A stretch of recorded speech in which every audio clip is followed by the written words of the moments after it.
कंधारमध्ये धोंडगे परिवाराची सामाजिक परंपरा कायम. मुस्लिम बांधवांसाठी इफ्तार पार्टीचं आयोजन. कंधार इथं स्वातंत्र्य सेनानी, माजी आमदार व खासदार दिवंगत केशवराव धोंडगे यांच्या कुटुंबियांची सामाजिक परंपरा यंदाही कायम ठेवण्यात आली आहे.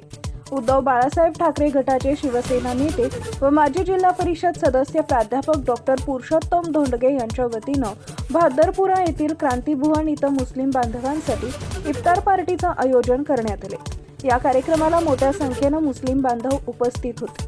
प्राध्यापक डॉक्टर पुरुषोत्तम धोंडगे यांनी सर्वांना पवित्र रमजान महिन्याच्या शुभेच्छा दिल्या. कार्यक्रमाला उपविभागीय अधिकारी विलास नरवटे, तहसीलदार रामेश्वर गोरे, राष्ट्रवादीचे नेते ॲडव्होकेट मुक्तेश्वर धोंडगे, माजी सरपंच माधवराव पेटकर, गुरुनाथ पेटकर, उपनगराध्यक्ष मन्नान चौधरी आदी मान्यवर उपस्थित होते. धोंडगे कुटुंबाकडून दरवर्षी मुस्लिम बांधवांसाठी इफ्तार पार्टीचं आयोजन करण्यात येते. टाइम्स ऑफ महाराष्ट्रसाठी नांदेड जिल्हा प्रतिनिधी उत्तम चव्हाण यांचा रिपोर्ट.